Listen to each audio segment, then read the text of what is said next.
Nadukuba khona gabadu Zinfaye akanda badu Oso beitera kuntosi Jalale diyananai Oso beitera kuntosi Jalale diyananai I hear my breath so I wouldn't let it out. I laugh too loud for a heart full of doubt. Now I'm breaking in a room where you stay, reaching for a ghost, never touching your hand. Yeah, I'm bleeding in the silence, dying in the dark. Cause I loved you but I never left a mark. Mitni mo mane hashaqo Haddanu wehella hayn Aniga kalige kucheel Kalka alna Kulla dumana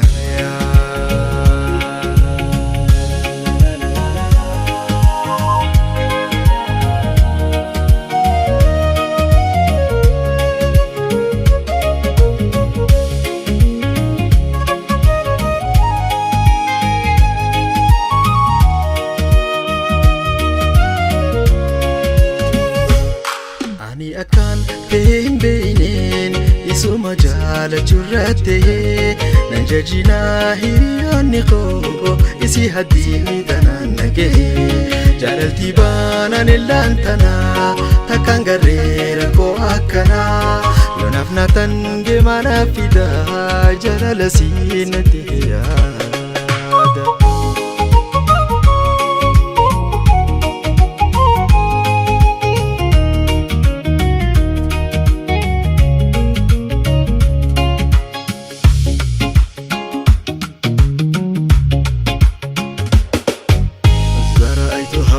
في سمتي ولم تشعر به أتيت قلبي وأنت لا تدري ما به اليوم أتلم وحدي في هذا الفراق لأنك لم تعرف يوما أنني كنت أحبك